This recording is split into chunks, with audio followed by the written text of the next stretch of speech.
നമ്മുടെ ഇന്നത്തെ അതിഥി എന്തെല്ലാം അല്ല എന്നാണ് ഞാൻ ആലോചിച്ചുകൊണ്ടിരിക്കുന്നത്. അദ്ദേഹം വിദ്യാഭ്യാസ പ്രവർത്തകനാണ്, ആധ്യാത്മിക കാര്യങ്ങളിൽ ഇടപെടുന്ന ആളാണ്, കവിയാണ്, സംഗീത രചയിതാവാണ്, കഥകളി ഭ്രാന്തനാണ്, ഉദ്യോഗസ്ഥനാണ്, ആയിരുന്നു. പിന്നെ ഏത് വിപത്ത് വന്നാലും ഏത് ഭീഷണി വന്നാലും നിർഭീകമായി നിലകൊള്ളാൻ ശീലിച്ച ഒരാൾ കൂടിയാണ്. അതാണ് ആർ രാമേന്ദ്രൻ നായർ. ഉദ്യോഗത്തിൽ വന്നതിന് ശേഷം കുറേ കാലം കവിത എഴുതിയിരുന്നു. കവിത എപ്പോഴാണ് പറ്റിപ്പോയത്? കവിത എഴുത്ത് നിർത്തിയിട്ടൊന്നുമില്ല, എഴുതാറുണ്ട് ഇപ്പോഴും. എല്ലാം ഒന്നും പ്രസിദ്ധപ്പെടുത്താറില്ല. പിന്നെ ഇപ്പം അധികം എഴുതുന്നത് സംസ്കൃതത്തിൽ സ്തോത്രങ്ങളാണ്. വളരെയേറെ എഴുതിയിട്ടുണ്ട്. ഞാൻ എഴുതിയ സംസ്കൃത സ്തോത്രങ്ങൾ ചേർത്ത് തന്നെ ഒരു 4-5 പുസ്തകങ്ങൾ പ്രസിദ്ധപ്പെടുത്താൻ മാത്രമുള്ളത് എഴുതി വെച്ചിട്ടുണ്ട്. സ്തോത്രങ്ങൾ ഇങ്ങനെ പഴയ ശൈലിയിലുള്ള സ്തോത്രങ്ങൾ, സംസ്കൃതത്തിലുള്ള പഴയ രീതിയിലുള്ള സ്തോത്രങ്ങൾ. എന്താ ഈ പഴയ, നമുക്ക് സംസ്കൃതത്തിൽ സ്തോത്രങ്ങൾ ധാരാളമുണ്ട്. ഈ വീണ്ടും ഒരു മുതൽക്കൂട്ട് നടത്താൻ കാരണം അത് പ്രധാനമായിട്ട് നമ്മൾ ഇപ്പോൾ ഏറ്റുമാനൂരപ്പനോട് വളരെ ഒരു പേഴ്സണലായിട്ടൊരു ഭക്തിയുണ്ട്. ആദ്യം അതാണ് ചെയ്തത്. ഭരദേവതയാണോ? പരദേവതയാണെന്ന് പറയാം. എൻ്റെ അച്ഛൻ ഏറ്റുമാനൂർക്കാരനാണ്. അപ്പോൾ ഞങ്ങളെ കുട്ടിക്കാലം മുതൽ എൻ്റെ അന്നപ്രാശനം ഏറ്റുമാനൂർ ക്ഷേത്രത്തിൽ വെച്ചായിരുന്നു. അങ്ങനെ ഏറ്റുമാനൂരപ്പനോടൊരു പ്രത്യേകമായൊരു ഭക്തി ചെറിയ പ്രായം മുതലുണ്ട്. ഒരിക്കൽ ഏറ്റുമാനൂർ തൊഴുതിട്ട് ഇങ്ങോട്ട് ഇറങ്ങി വരുമ്പോൾ പെട്ടെന്നൊരു ശ്ലോകം മനസ്സിൽ തോന്നി. അതിൽ നിന്ന് കൂടുതൽ എഴുതി. അത് കഴിഞ്ഞപ്പോൾ നമുക്ക് പ്രത്യേകമായി താല്പര്യമുള്ള അമ്പലങ്ങളിൽ ഇപ്പോൾ ആറ്റുകാൽ അമ്മയെക്കുറിച്ച് കുറേ അധികം സ്തോത്രങ്ങൾ എഴുതി. ഇപ്പോൾ ഒരു പുസ്തകമായിട്ട് ഇറക്കിയാലോ എന്ന് വിചാരിച്ചുകൊണ്ടിരിക്കുക സംസ്കൃതത്തിൽ. പിന്നെ കുറേ ചട്ടമ്പിസ്വാമി തിരുവടികളെ പറ്റി എഴുതിയിട്ടുണ്ട്. അതൊരു പുസ്തകമായിട്ട് ഇറക്കിയാലോ എന്ന് ഇപ്പോൾ ഇങ്ങനെ ആലോചിക്കുന്നുണ്ട്.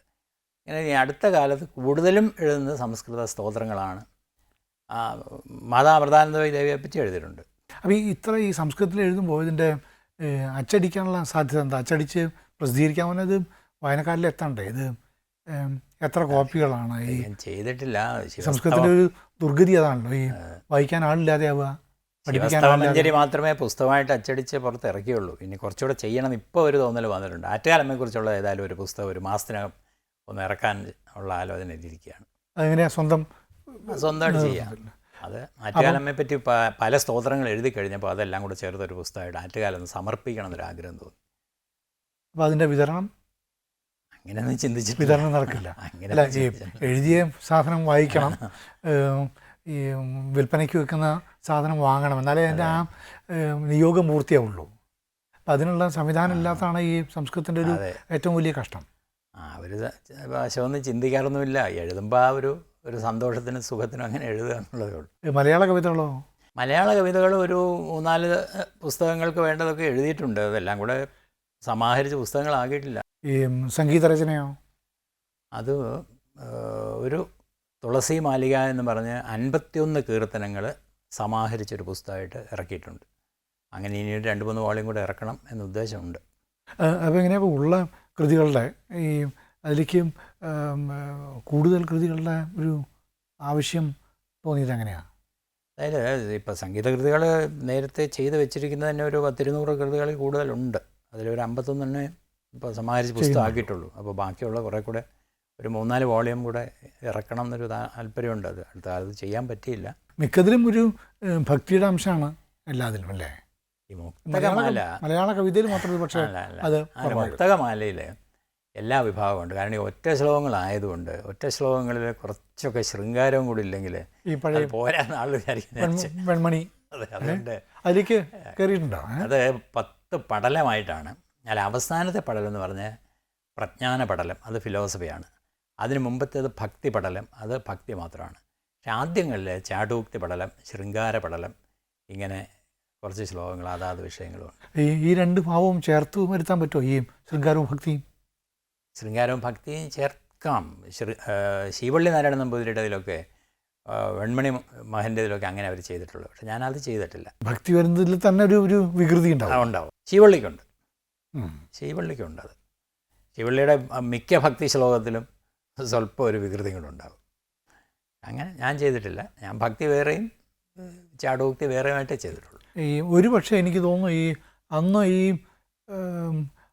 അത് എഴുതിയ ആളെ അത്രയധികം ആൾ അറിഞ്ഞിരുന്നൊന്നുമില്ല. ശ്രീധരൻ മറ്റോ അല്ലേ? അത് ശ്രീധരൻ.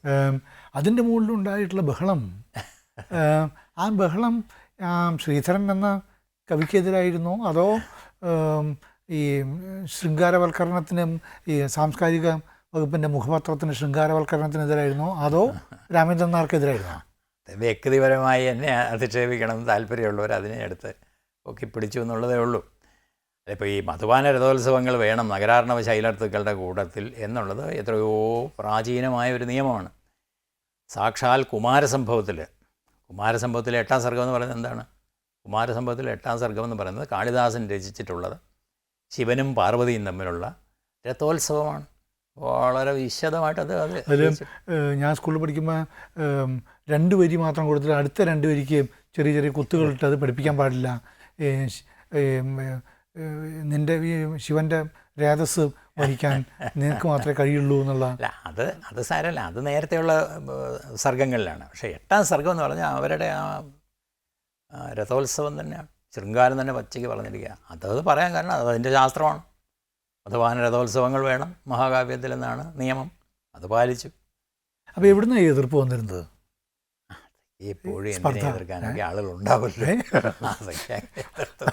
എന്നാലും എതിർപ്പ് വരുന്ന വഴി അതൊക്കെ എത്രയോ വർഷങ്ങൾ മുമ്പത്തെ സംഭവമാണ്. ഇപ്പം നമ്മളൊരു പ്രാധാന്യം കൊടുത്തിട്ടില്ല. അതല്ല, ഈ എന്തുകൊണ്ടോ എവിടെയോ ഒരു something in view which draws hostility അല്ലെങ്കിൽ ലാക്ക് ഓഫ് വാംത്ത് അല്ലേ?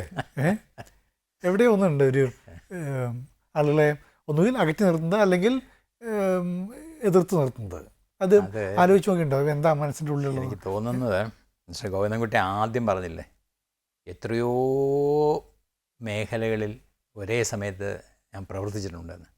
അപ്പം അത് ഈ ശത്രുക്കളെ ഉണ്ടാക്കാൻ പറ്റിയൊരു വിഷയമാണ്.